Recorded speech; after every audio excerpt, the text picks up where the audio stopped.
예, 감사합니다. 오늘의 주제에 맞게 사랑에 대하여 함께 은혜를 나눠주셔서 감사드립니다. 오늘은 대림절 세 번째 주일입니다. 앞서 말씀드린 것처럼 오늘의 주제는 사랑입니다. 오늘 본문 말씀을 중심으로 해서 사랑에 대해서 함께 생각을 나누어 보려고 합니다. 오늘 본문 말씀을 읽어가다 보면 드러난 키워드도 있고 드러나지 않는 키워드도 있습니다. 드러났든 드러나지 않았든 세 개의 키워드를 중심으로 해서 사랑이란 도대체 뭘까? 어떻게 사랑하는 것이 진정한 사랑일까에 대해서 한번 생각을 나눠보려고 합니다. 첫 번째 키워드는 입장입니다. 한자어입니다. 설립자에다가 마당장자입니다. 문자적인 의미는 그렇지요. 마당 한가운데 우뚝 서 있다 이런 뜻을 가지고 있습니다. 사전적인 의미가 있습니다. 내가 처한 환경, 내가 처한 형편 이런 뜻을 가지고 있는 단어가 입장입니다. 저는 목회자입니다. 그러기에 목회자의 입장이 있습니다. 여러분들은 교인들입니다. 그러기에 교인의 입장이 있습니다. 저는 담임 목사입니다. 그러기에 담임 목사의 입장이 있게 마련입니다. 부교육자들이 있습니다. 부교육자들의 입장이 있을 수가 있습니다. 부모의 입장이 있는가 하면은 자녀의 입장이 있게 마련이고 남편의 입장이 있는가 하면 아내의 입장이 있습니다. 대통령의 입장이 있게 마련이고 국민의 입장이 있습니다. 사장의 입장이 있고 그리고 직원의 입장이 있지 않겠습니까? 부자의 입장이 있게 마련이고 가난한 자의 입장이 있게 되지 않겠습니까? 가해자의 입장이 있을 수가 있고 또한 반대로 피해자의 입장도 있을 수가 있습니다. 저마다 입장이 있다는 그런 얘기입니다.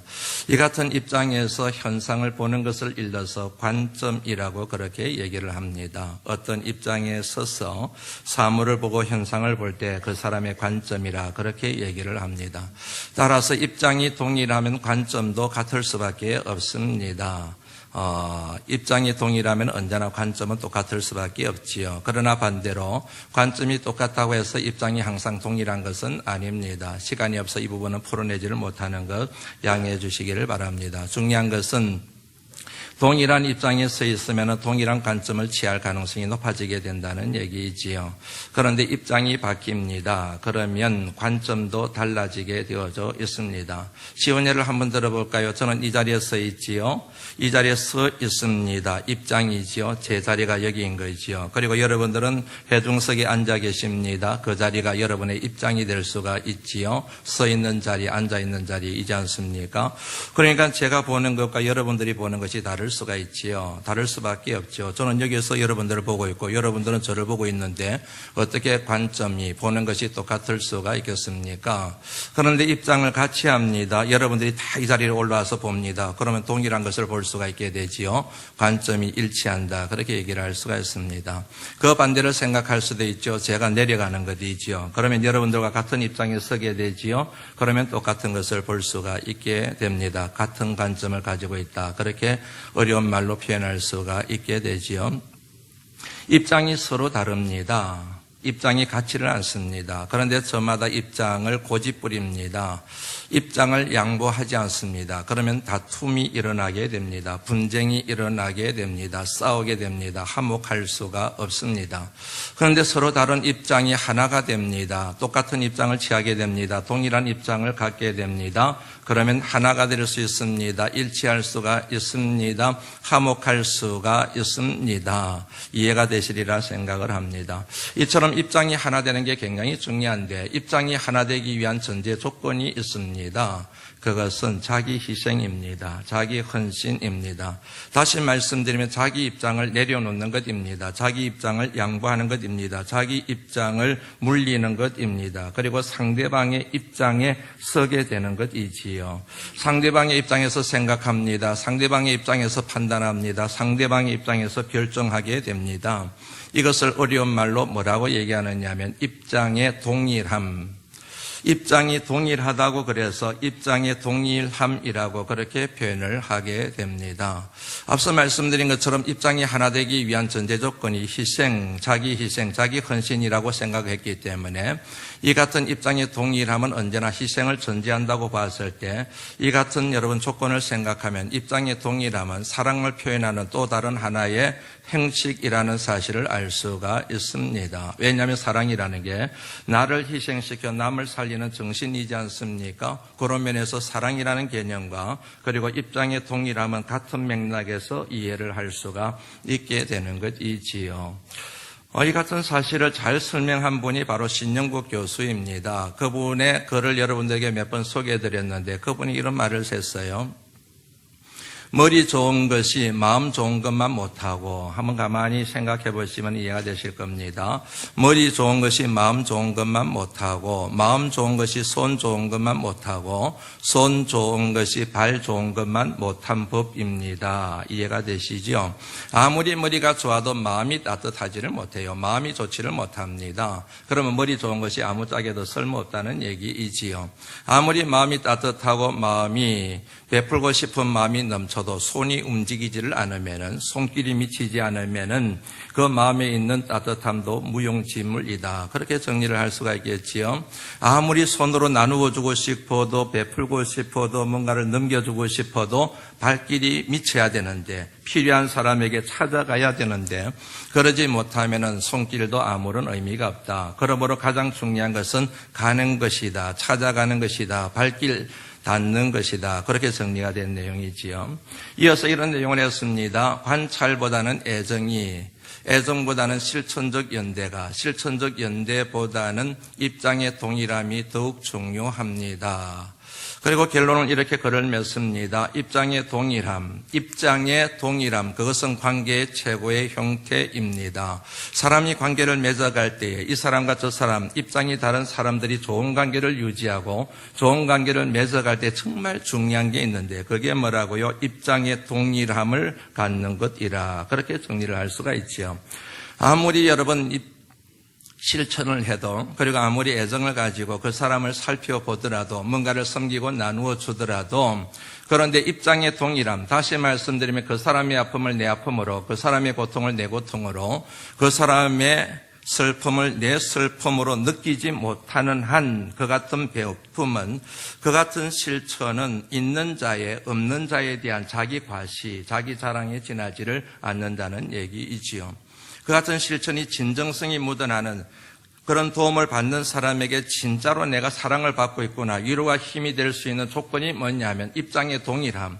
정말 당신의 마음이 이해가 됩니다. 당신의 형편과 처지가 정말 공감이 갑니다. 정말로 나도 함께 눈물이 나네요. 이 같은 입장의 동일함이 전제되어졌을 때 그 같은 실천과 애정이 그 사람에게 진심으로 전달이 되는 능력을 발휘할 수 있다. 이렇게 정리를 할 수가 있게 되는 것이지요. 그러므로 살아갈 때, 하나가 될 때, 사랑을 실천할 때 중요한 게 정말 입장의 동일함. 다시 말씀드립니다. 그 사람의 아픔을 내 아픔으로, 그 사람의 눈물이 내 눈물이 되고, 그 사람의 슬픔이 내 슬픔이 되고, 그 사람의 기쁨이 내 기쁨이 되는 입장의 동일함이 중요하다. 그렇게 정리를 할 수가 있습니다. 오늘 본문 말씀 20절 말씀 한번 같이 읽어볼까요? 읽어봅니다. 시작.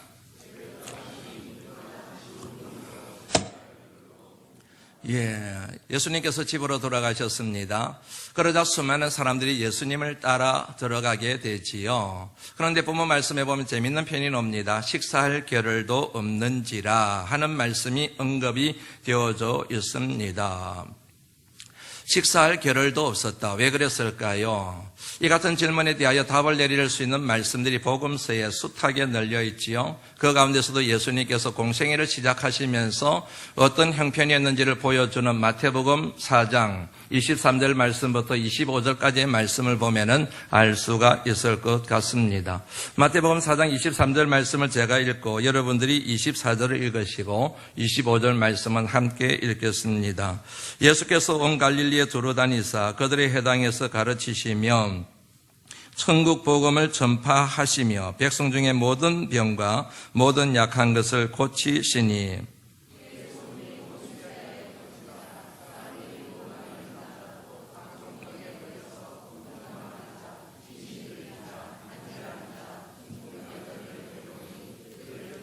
함께 읽습니다.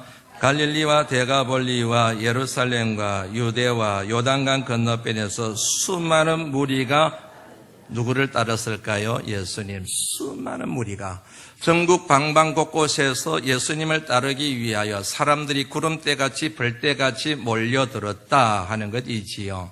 그냥 사람들이 아닙니다. 전부 다 문제를 안고 있는 사람들입니다. 육체적인 질병을 안고 있는 사람들입니다. 정신의 병을 앓고 있는 사람들입니다. 귀신 들린 사람들입니다. 영혼의 허기를 채우지 못한 사람들입니다. 영혼의 갈증이 채워지지 않는 사람들이었습니다. 그런 사람들이 정말 벌떼같이 예수님께 모여들었습니다. 주님께서 그들의 문제를 해결해 주셨습니다. 귀신을 쫓아내셨습니다. 질병을 고쳐주셨습니다. 약한 것을 해결해 주셨습니다. 한 걸음 더 나가서 천국 복음에 대하여 선포하셨습니다. 하나님 나라의 복음을 가르치기 시작하셨습니다. 이 많은 사람들을 대상으로 해서 그 많은 사역들을 감당해 가시느라 식사할 겨를이 없었다. 이렇게 되면은 연결이 되시죠. 식사할 겨를이 없었다. 너무너무 사역이 분주하고 바빠서 밥 먹을 틈을 내지를 못했다. 이렇게 정리가 될 것 같습니다. 여러분, 주님께서 식사할 겨를도 없이 그 같은 사역에 인생의 문제를 풀어주고 해결하는 것에 집중할 수밖에 없었던, 몰입할 수밖에 없었던 이유는 간단합니다. 주님을 찾아온 수많은 사람들의 입장을 이해하셨기 때문입니다. 그들의 입장에서 그들을 보셨기 때문입니다. 얼마나 힘들까? 얼마나 아플까? 얼마나 갈 곳이 없으면 해결을 받지 못했으면 나한테까지 찾아왔을까? 얼마나 두려울까? 얼마나 무서울까? 얼마나 낙심이 될까? 얼마나 절망이 될까? 이 같은 그들의 입장의 동일함, 이 같은 입장의 동일함 때문에 식음을 전폐하다시피 하고 밥 먹은 모든 것을 뒤로 밀쳐놓고 사역에 몰입할 수밖에 없었다. 그렇게 정리를 해도 정확할 것 같습니다. 입장의 동일함이 가져온 결과였습니다. 목회자가 교인들의 입장을 이해합니다. 그리고 교인들이 목회자의 입장을 이해합니다. 이 교인이 저 교인의 입장을 이해하고 저 교인이 이 교인의 입장을 이해합니다. 그러면 그 교회는 천국 같은 교회가 될 수가 있겠지요. 부모가 자녀의 입장을 이해합니다. 그리고 자녀들이 또한 부모님의 입장을 헤아릴 줄 압니다. 남편이 아내의 고통과 아픔과 슬픔과 눈물과 고독과 외로움, 그 입장을 이해하고 수용할 줄 압니다. 그리고 아내 역시 마찬가지로 남편의 외로움과 고독함 입장을 이해합니다. 그러면 여러분, 그 가정은 사철의 봄바람 불어있는 천국과 같은 가정이 될 줄로 믿습니다. 저와 여러분들의 인생을 살아가면서 사랑을 실천하는 삶을 살아낼 때 정말 중요한 화두 중에 하나가, 키워드 중에 하나가 바로 이 같은 입장의 동일함. 다시 말씀드리면 상대방의 아픔을 내 아픔으로, 상대방의 고통을 내 고통으로, 상대방의 괴로움을 내 괴로움으로, 상대방의 외로움을 내 외로움으로 받아들이는 그 같은 입장의 동일함, 이 같은 가치를 소중히 여기실 수 있는 믿음의 종들이 되실 수 있기를 주의 이름으로 축원합니다. 두 번째로 생각해보고 싶은 키워드는 가치입니다. 가치관입니다. 제가 우리 교회 와서 목회한 이후로 가장 많이 사용했던 표현 중에 하나가 가치인 것 같습니다. 누누이 말씀드린 것처럼 어떤 사람이 말을 하고 어떤 사람이 행동을 하고 어떤 사람이 선택을 하고 결정할 때 거기에는 뿌리가 있기에 마련입니다. 그 뿌리가 무엇인가? 한마디로 말씀드리면 가치관입니다. 이렇게 생각해요. 왜요? 이것이 가치 있다고 생각하기 때문에. 저렇게 생각을 해요. 왜요? 저것이 가치 있다고 생각하기 때문에. 이 길을 선택하고 이 길을 갑니다. 왜요? 이 길이 가치 있다고 생각하기 때문에 그런 것이지요. 어떤 사람은 이 길 아니야, 저 길이 더 좋아 라고 얘기할 수가 있습니다. 이것보다는 저것이 더 가치 있다고 여기기 때문에 그런 말을 하고 선택을 하고 결정을 하는 것이지 않겠습니까? 입만 열면 돈 하는 사람들이 있습니다. 왜요? 그 사람들에게 있어서 돈이 최고의 가치를 갖기 때문에 그런 것입니다. 시간을 내어서 운동하는 분들이 있습니다. 눈이 오나 비가 오나 열심히 운동하고 달리고 뛰고 자전거 타고 그럽니다. 등산하고 그럽니다. 왜요? 건강의 가치가 가장 소중하다고 여기기 때문에 그런 것이지요.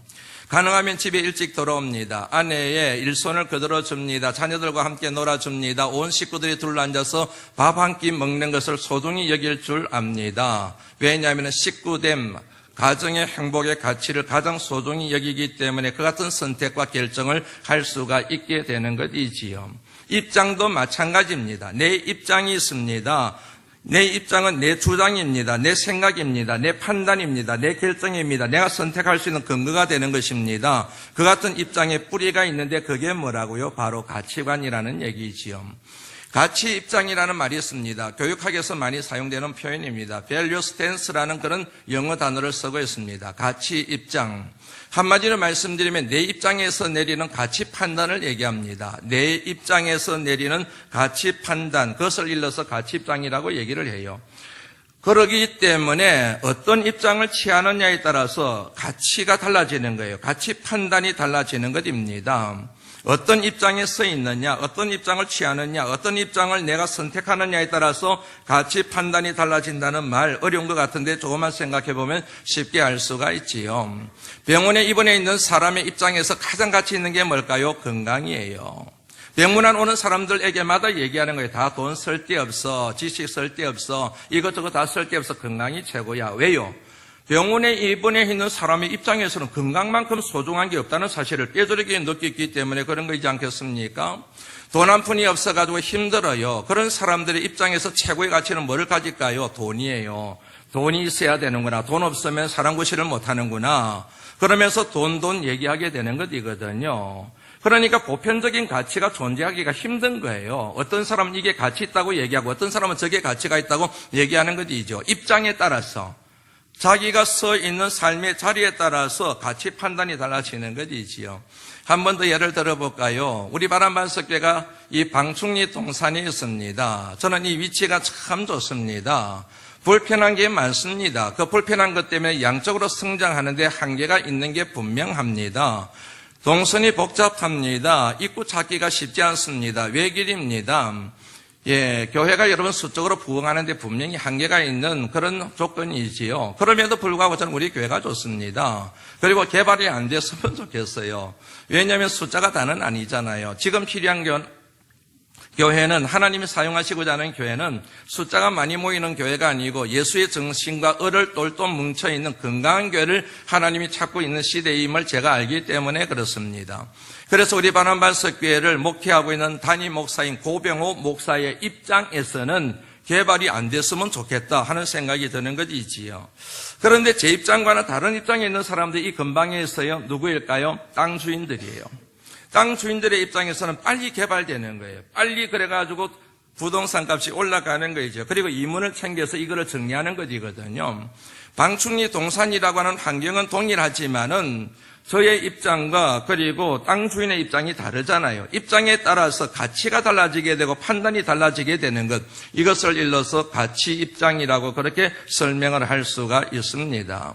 오늘 본문 말씀 20절 말씀을 다시 한번 읽어볼까요? 한번 읽어보겠습니다. 시작.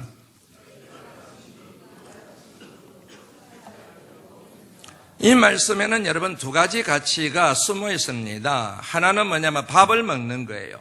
밥을 먹는, 식사하는 것, 거기에 가치가 하나 있고요. 또 다른 하나는 예수님께서 사람들의 문제를 해결해 주시는 것에 대한 가치가 있습니다. 여러분 밥을 먹는 것 참 중요한 가치잖아요. 그래야 건강하게 살아갈 수 있잖아요. 제때 밥을 먹어야, 그리고 잘 먹어야, 그리고 좋은 식재료로 요리한 음식을 먹어야 건강하게 살아갈 수가 있고 생명을 지킬 수가 있지 않습니까? 그러므로 먹는 것, 식사하는 것에 가치가 있는 거예요. 동시에 무슨 가치가 여기에 숨어 있습니까? 사람들의 문제를 해결해 주는 것, 질병을 고쳐주고 하나님 복음을 선포하고 귀신 들린 사람의 귀신을 쫓아보내주는 이 같은 사역의 가치가 여기 속에 하나 더 있는 것이지요. 이 같은 두 가치가 충돌이 일어나는 것입니다. 식사를 하게 됩니다. 그러면은 사역을 멈춰야 되지요. 사역을 하게 됩니다. 그러면 밥 먹는 것을 멈춰야 되는 것이지요. 같은 시간 안에서 동시에 두 개를 할 수가 없기 때문에 이 두 가치 가운데서 어느 하나를 선택해야 될 그런 상황에 주님이 처해 있음을 알 수가 있습니다. 이 같은 두 가치 가운데 주님이 선택한 가치는 밥을 먹는 게 아니고 식사하는 게 아니고 배고픔을 달래는 게 아니고 뭐였습니까? 수많은 무리들의 문제를 해결해 주는 것.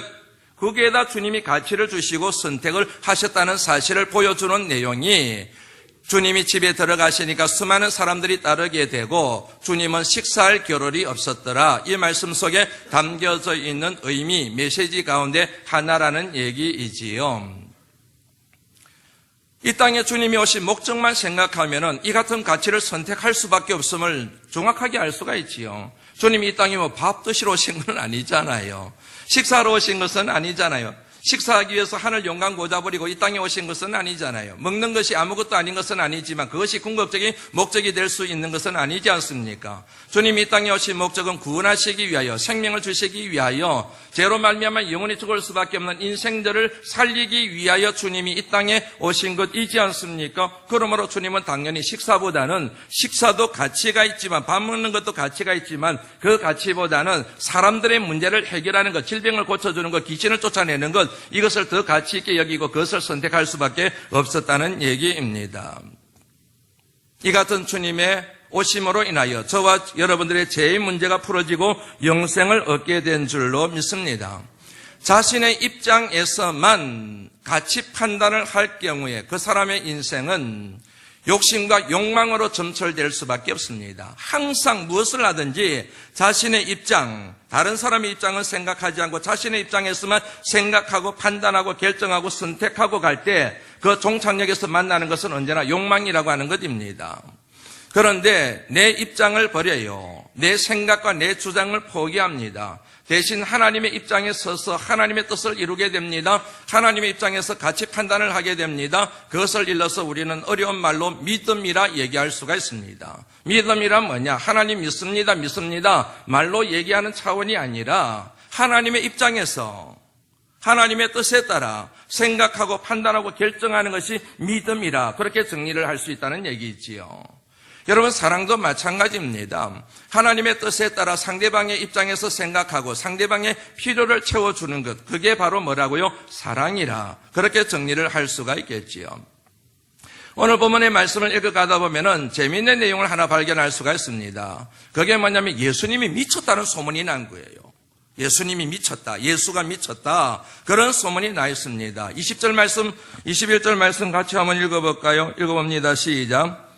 예수의 친족들이 듣고 그를 붙들러 나오니 이는 그가 미쳤다. 예수님이 미쳤다는 소문이 확 퍼진 거예요. 그런데 그 소문이 누구에게까지 들어갔습니까? 예수님의 친척들에게까지 문이 들어간 거예요. 그래서 예수님의 친척들이 예수님을 모시고 가기 위해서 온 게 아니고 헬라어를 보면 아주 거친 표현이에요. 붙잡아 가지고 가는 거죠. 우리식으로 얘기하면 다리 몽댕이를 부리뜨려서라도 끌고 가기 위해서 친척들이 왔다. 이 말씀의 의미를 그렇게 해석을 할 수 있는 겁니다. 그런데 그 소문이 어디까지 갔느냐 하면 예루살렘까지 들어갔어요. 그래서 예루살렘에서 진상을 파악하기 위하여 서기관들을 파송을 하게 됩니다. 22절 말씀 한번 읽어볼까요? 시작. 그가 바알세불이 집혔다 하며 또 귀신의 왕을 힘입어 귀신을 쫓아낸다 하니, 그러니까 서기관들이 파송을 받아서 진상을 파악해보는, 저는 미쳤네, 저는 정신 나갔네, 예수라는 놈이 미친 게 맞아, 저는 바알세불의 힘을 입어서 하는 거야, 귀신의 왕의 힘을 입어서 지금 귀신을 쫓아내고 기적을 행하는 거야, 맞아, 이렇게 얘기를 했다는 것이지요. 재미있잖아요, 여러분. 네, 저는 이 말씀을 묵상하면서 참 재미있다는 생각이 들었습니다. 예수님이 가난한 자, 질병으로 인하여 고통당하는 자, 약한 자들, 그리고 영혼의 허기를 채우지 못하여 방황하고 있는 그들의 심령을 채워주는 이 거룩한 사역을 그들은 뭐로 생각한 겁니까? 미쳤다는 거예요. 미쳤다. 정신 나간 놈이다. 거칠게 얘기하면 그렇게 표현해도 맞을 것 같은 그런 분위기가 확 살아있었다는 것을 알 수가 있지요. 왜 이 같은 일이 생겼는가? 이유는 간단해요. 저마다 가치관이 달랐기 때문에 그렇습니다. 가치 판단이 달랐기 때문에 그렇습니다. 앞서 말씀드렸던 가치 입장이 달랐기 때문에 그렇습니다.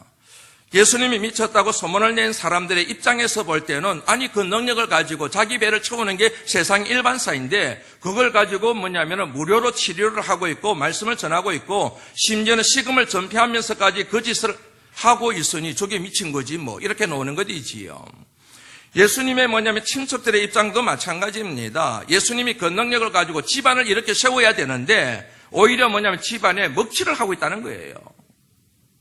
그 능력을 가지고 집안을 가문을 세우는 데 사용해야 되는데 그것을 엉뚱한 데 사용하여 좋은 소리 듣지 못하고 미쳤다는 얘기를 듣고 있으니 이게 집안 우세시키고 있다. 이 같은 뭐냐면 생각과 판단을 하게 되는 거이지요. 서기관들의 입장도 마찬가지입니다. 그들은 율법을 연구하는 사람들입니다. 율법에 정통한 학자들입니다. 그 같은 그들의 관점에서 봤을 때 저놈은 분명히 정신 나간 놈이고 그리고 미친 사람이다. 얘기할 수밖에 없는, 판단할 수밖에 없는 자신들의 입장에 근거가 있잖아요. 그런데 앞서 말씀드린 것처럼 예수님의 입장은 뭐입니까? 영생이잖아요. 구원이잖아요. 사랑이잖아요. 생명이잖아요. 이거를 위하여 오셨잖아요.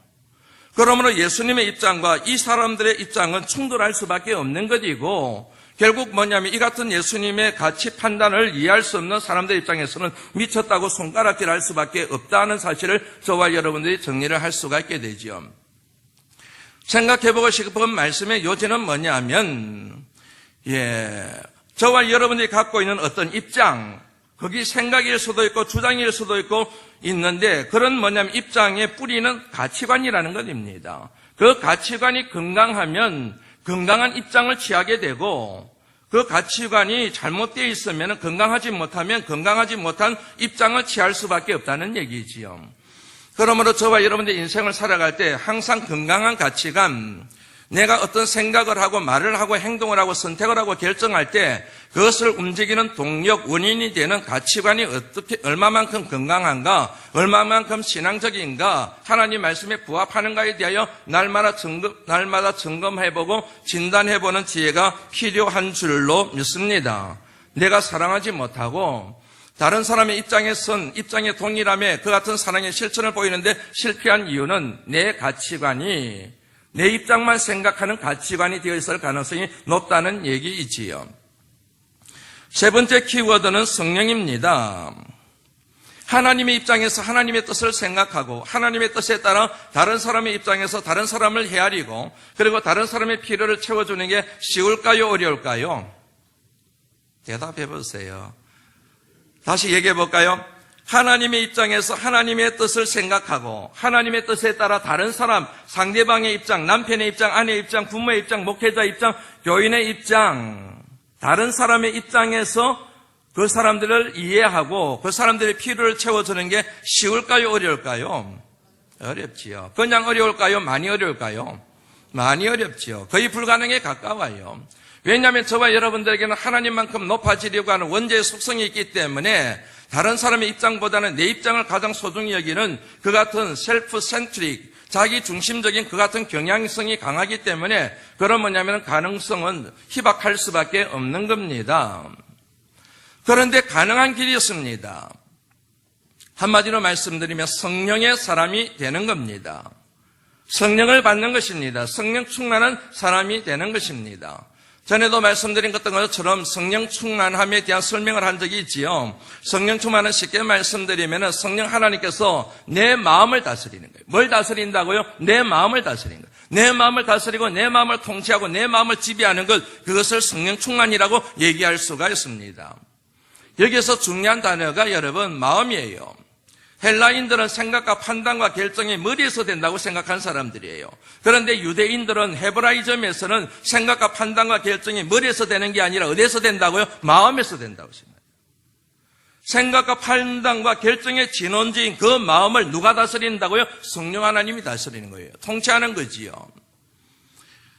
솔로몬이 왕이 되고 난 뒤에 얼마 지나고 나서 하나님 앞에 기브온 산당에서 1000번제를 드리게 되지요.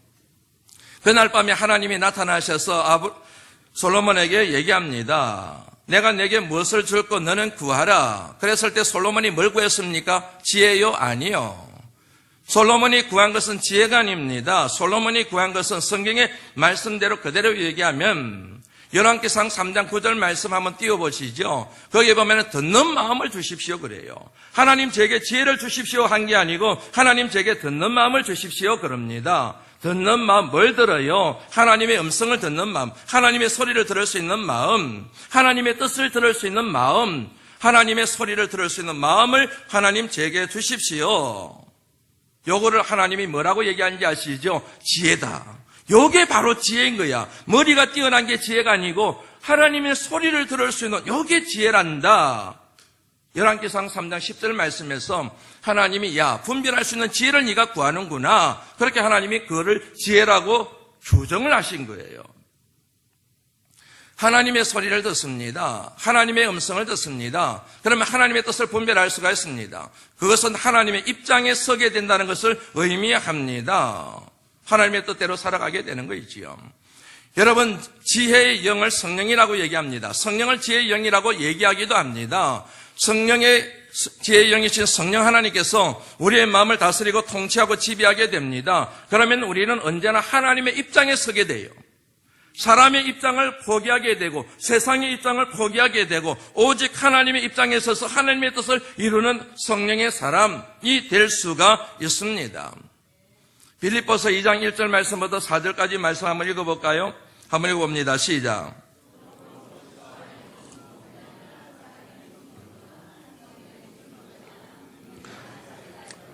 마음을 같이하여 같은 사랑을 가지고 뜻을 합하며 한 마음을 품어 아무 일에든지 다툼이나 허영으로 하지 말고 겸손한 마음으로 각각 자기보다 남을 낮게 여기고 각각 자기 일을 돌아볼 뿐더러 또한 각각 다른 사람들의 일을 돌보아 나의 기쁨을 충만하게 하라. 오늘 말씀의 식으로 이 말씀을 해석을 하면은 다른 사람의 입장에 서보라는 얘기예요.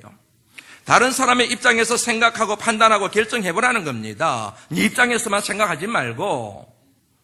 이게 어떻게 가능할까요? 5절 말씀이 답이 나오지요. 한번 읽어봅니다. 시작. 곧 그리스도 예수의 마음이니. 맞아요. 그리스도의 마음을 갖는 거예요.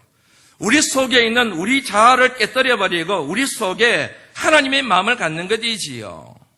내가 그리스도와 함께 십자가에 못 박혔나니 그런즉 이제는 내가 산 것이 아니요 오직 내 안에 그리스도께서 사신 것이라.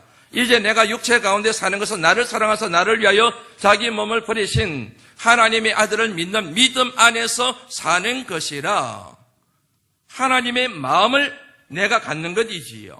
그런데 하나님의 마음을 갖는 게 어디 쉽습니까? 누구의 도움이 필요하다고요? 성령 하나님의 도심이 필요하다는 얘기이지요. 이 같은 여러분, 성령 하나님의 도심을 받아 하나님의 마음, 예수님의 마음을 갖게 될 그때에 나타나는 열매들이 있습니다. 그게 바로 성령의 9가지 열매. 사랑, 희락, 화평, 오래 참음, 자비와 양성과 충성과 온유와 절제, 이 같은 것을 금지할 법이 없느니라. 이 9가지 성령의 열매를 간통하는 핵심 열매가 뭐이지요? 사랑이잖아요. 나를 희생시켜 남을 살리는 거잖아요. 그러므로 성령 충만한 사람이 됐다고 하는 것은 하나님의 입장에 서는 것을 의미하고 하나님의 입장에 서는 것은 사랑의 실천을 이루는 삶이 되었음을 의미한다. 그렇게 정리를 할 수가 있지요. 한번 정리하고 넘어갈까요? 오늘 본문 말씀 28절, 29절 말씀 한번 같이 읽어보지요. 읽어봅니다. 시작. 사람의 모든 죄와 모든 모독하는 일은 사하심을 얻되 누구든지 성령을 모독하는 자는 영원히 사하심을 얻지 못하고 영원한 죄가 되느니라. 아멘. 성령을 모독하는 자는 영원히 사하심을 얻지 못한다. 너희들이 성령을 모독하는 놈들이다. 너희들이 바로 성령을 해박하는 사람들이다. 너희는 누구예요? 서기관들.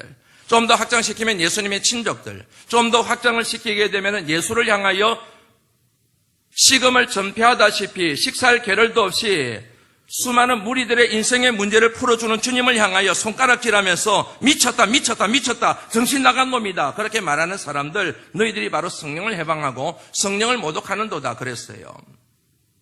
성령을 모독합니다. 성령을 모독하는 것은 성령의 소리에 귀를 기울이지 않는 것을 의미합니다. 더 이상 성령의 소리를 듣지 않고 하나님의 소리를 듣지 않고 하나님의 입장에 서지 않게 됨을 의미합니다. 다시 말씀드리면 내 입장에 따라서 내 생각과 내 뜻에 따라서 인생을 살아가겠다고 하는 의지의 표현이 성령을 모독하고 성령을 해방하는 것이라는 얘기지요. 그런 사람의 결국은 사망입니다. 자기만 죽는 것이 아니라 남도 죽이게 만드는 사망의 원인이 될 수가 있습니다. 그것을 얘기하는 말씀이 성령을 모독하는 자는 영원히 사하심을 얻지 못한다는 이 말씀 속에 담겨져 있는 의미라는 얘기지요. 성령을 사모합니다. 성령 충만함을 기대합니다. 성령의 사람이 됩니다. 하나님의 소리를 들을 수가 있습니다. 하나님의 뜻을 분별할 수가 있습니다. 그 순간부터 하나님의 입장에 서게 됩니다. 모든 사람의 입장을 포기하게 됩니다. 세상의 입장을 내려놓게 됩니다. 오직 하나님의 입장에서 생각하고 판단하고 결정하고 살아가게 됩니다. 그 사람에게는 생명의 길이 열리게 됩니다. 그 사람뿐만 아니라 그 주변에 있는 모든 사람들도 살리는 생명의 통로가 되는 하나님의 사람들이 될 수 있음을 이 말씀을 통하여 알 수가 있습니다.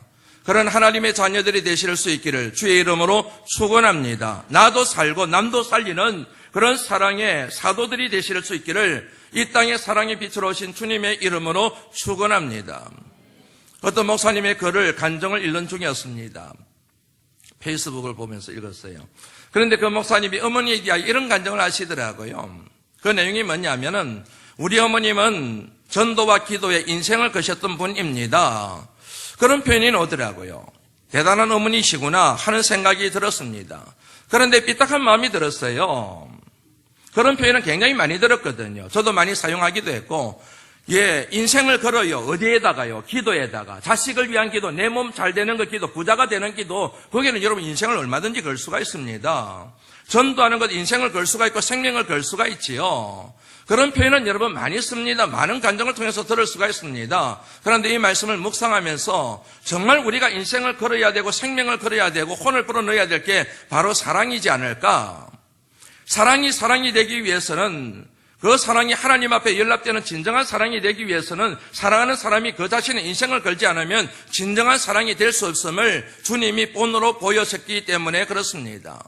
하나님이 세상을 이처럼 사랑하사 독생자를 주셨으니 이는 그를 믿는 자마다 멸망치 않고 영생을 얻게 하려 하심이라. 이 사랑을 이루기 위하여 주님은 하늘 영광 보좌 버리셨습니다. 나중에는 십자가 위에서 생명을 버리셨습니다. 이를 통하여 사랑이 완성되고 이 사랑을 우리는 참 사랑이라고 얘기하지 않습니까? 그런 면에서 내 생명을 걸지 않고 인생을 걸지 않는 사랑은 거짓된 사랑이고 우리 자신을 기만할 사랑이 많다는 얘기이지요. 사랑하는 성도 여러분, 진정 하나님의 거룩한 사랑으로 여러분들이 구원 얻었다고 생명을 얻었다고 믿으신다고 한다면 사랑하는 삶에 생명을 거실 수 있기를, 인생을 거실 수 있기를 주의 이름으로 축원합니다. 그리할 때 여러분들로 말미암아 이 세상이 평화로워질 줄로 믿습니다. 평화로다 하늘 위에서 내려오네 그 사랑의 물결이 내 영혼을 덮어서서 평화로다 하늘 위에서 내려오네 그 사랑의 물결이 휘감는 순간 그때부터 내 심령과 우리의 관계와 우리의 가정과 우리 교회가 우리가 살아가는 모든 삶의 터전에 평화가 샬롬이 에이레나가 넘치게 될 줄로 믿습니다. 그 같은 하나님의 귀한 종들이 되시기를 다시 한번 이 땅에 사랑의 빛으로 오신 주님의 이름으로 축원합니다.